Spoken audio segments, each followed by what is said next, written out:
So this is all the headstones, the tombstones that I put together. I wanted something that was not, you know, like the foam or the little tin ones that I could put away every year and get back out and not have little foam chunks all over the place.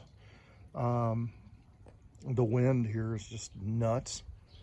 So these are made out of plywood, and you can get, you go to a construction site, you know, where they have a lot of scraps they're just throwing in the trailer to haul off to the dump anyway, and see if you can get some. They don't have to be that big. Some of these are like 16 by 20, or, you know, 2 foot by 2 foot. Some of them are pretty good sized, as you'll see. But they don't have to be, right? You can make them any shape or size that you want.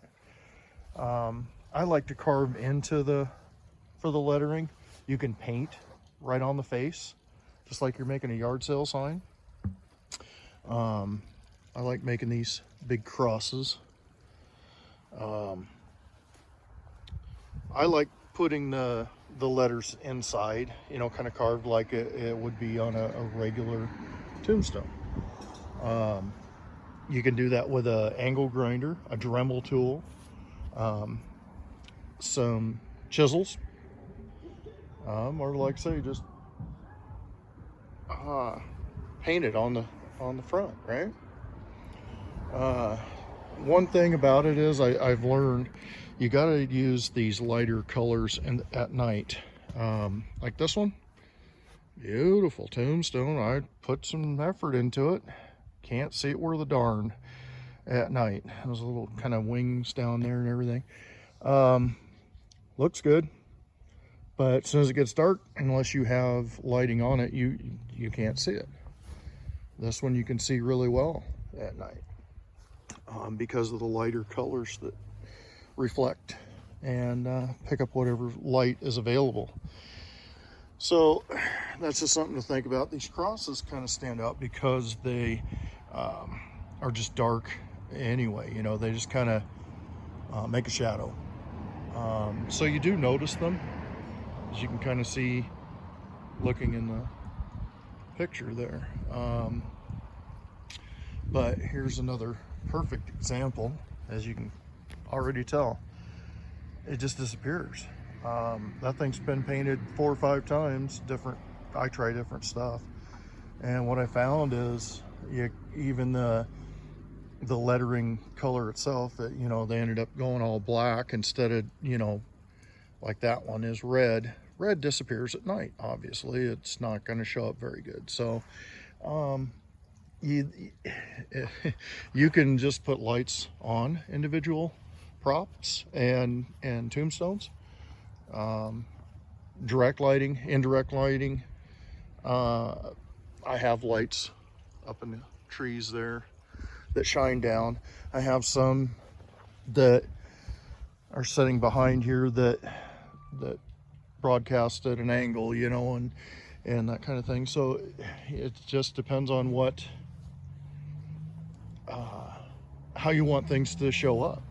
And if you don't have a lot of lighting source, or you know, it gets really dark in your yard or wherever you're doing your haunt, you have to take those things into consideration. Like the groundbreaker, it's not going to show up without a light on him, so he has to have a direct light put on him because he's so dark.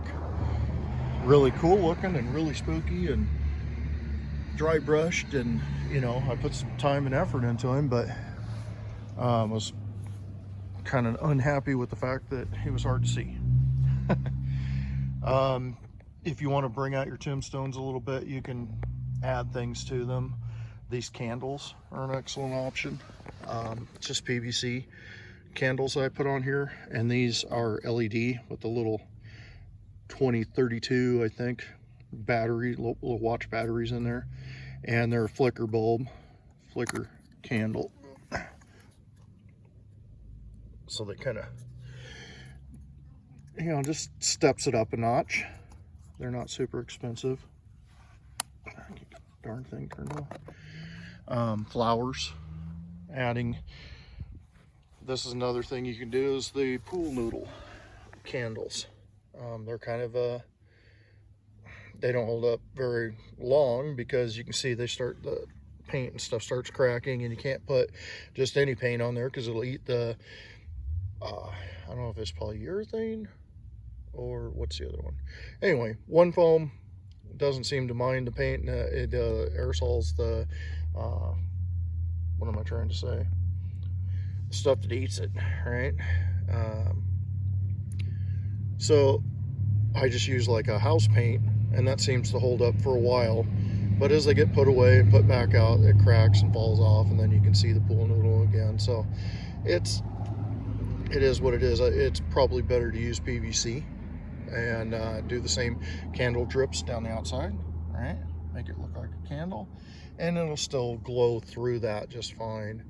And it's more of a solid permanent thing. But like I say, I try all kinds of stuff. I'll try the pool noodles, I tried the PVC, I tried LED flowers that change colors like those. I tried putting moss on there. That didn't hold up very good in the wind and the weather. It rips it right off there. I made a light up skull on a little perch there, and that looks pretty cool because it really is bright. A little rat out there, but again, you got to put lights on that or you won't see it. Made this thing, it's corpsed. It's not a very good example of corpsing. I have better examples of that, but